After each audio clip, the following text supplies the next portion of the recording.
Hi, I am Udion. Today we're going to have a look at tone or timbre. And in order to understand this concept really well, we are going to look a little bit on the basics of frequencies and sound waves. So, tone or timbre. This timbre is another word for tone. And moving forward in this video, I'm going to use tone. So the tone is the unique character of a sound.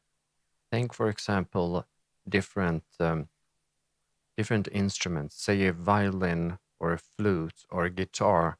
They can all play the same note, but they have a unique characteristics to them. And this characteristic is the tone.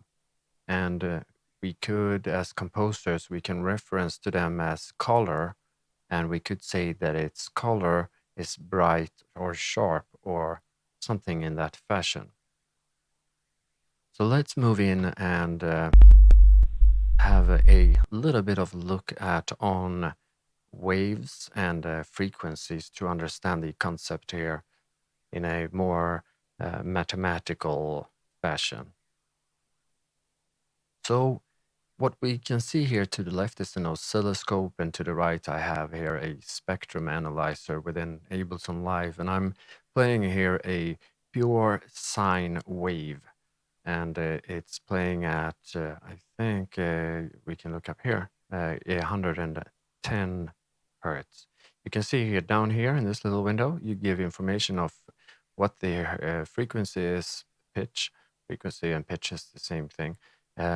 And underneath what note that is. So if I hold up here 110 hertz, and that's an A1, and we can have a look at the MIDI clip. See how I'm playing an A1. If I move this up an octave,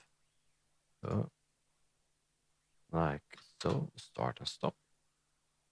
And then if we go and have a look in the spectrum analyzer, it's going to be a doubling, 220 hertz.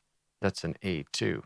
And the hertz is, it's how many cycles a waveform here, how many waveforms there is being produced a second. So 220 hertz is 220 of these waveforms a second. And let's talk a little bit about a waveform. And what is a waveform here? What is representing is, on the top here is air molecules being compressed, and on the bottom they are being separated, because sound is really just air being moved. So the louder a sound is, the higher this waveform will be, because on the y-axis, then here it becomes it's a representation of air pressure. The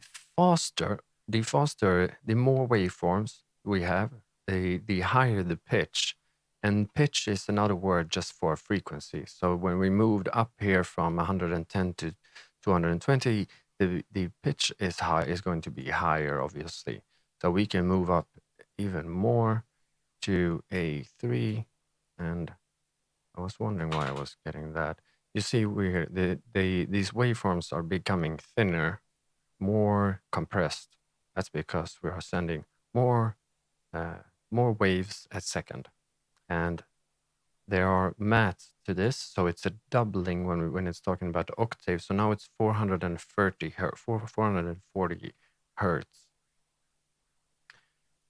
Ooh, that's a mouthful. Anyway, so if we look at this frequencies, the pitch here being generated by these waveforms here, this is a sine waveform. It's a synthetic waveform that is being produced by a computer. Let's go, because it's more easy to see if we bring it down and then restart.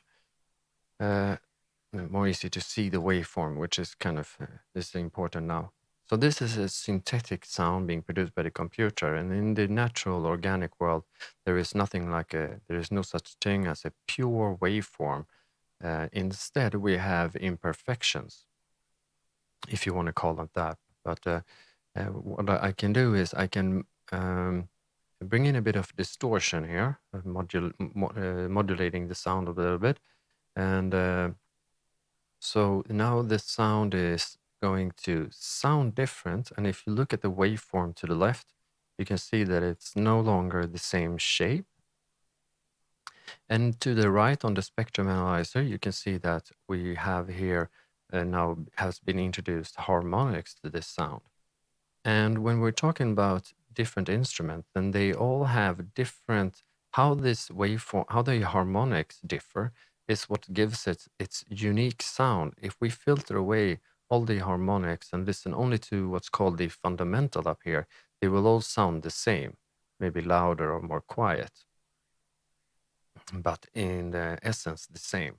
So the lowest frequency, which has the highest amplitude, which is another word for loudness or volume, the one that's highest and with the lowest pitch, lowest frequency, is called the fundamental, and the other frequencies here, they are called the harmonics. And like I said, or did I? Oh well. Anyway, the unique footprint, it was gives an instrument its unique sound, its tone. Within music production and working as a composer, you're trying to get your elements to fit well together. That's why it's important to be able to analyze the different tones of a sound. For example, we're going to be working here with drums, so a kick might work better or less good, or might not work at all with your composition. So you might want to choose a different sound. Now we can manipulate the tone by, say, for example, we can use distortion, or we could EQ out unwanted frequencies. But we are modulating a sound, and often it's better to choose a good sound from the start. So by understanding these things, you have come a long way already in crafting good music that are playing in harmony. And so let's just go over once again what we have discussed today. And we have said that frequency is how many waves we have a second. The faster the wave, the higher the pitch, the slower the waves, the lower the pitch. And pitch is the same as frequency. And when it comes to tone, which is the same thing as timbre, which is the same thing as fundamental plus harmonics. And I would like to end here with maybe giving you like a suggestion. I would suggest to you that in order to get the grasp of the tones here, that you go into Ableton and try to reproduce a bit and you listen to the different sound of different frequencies, and play around with different octaves and analyze the frequencies, the pitch, and yeah, you will find that pretty soon you might have started to create like a drone track or something like that. It's quite an enjoyable experience. So until next time, I'll see you guys next time. Yeah, bye.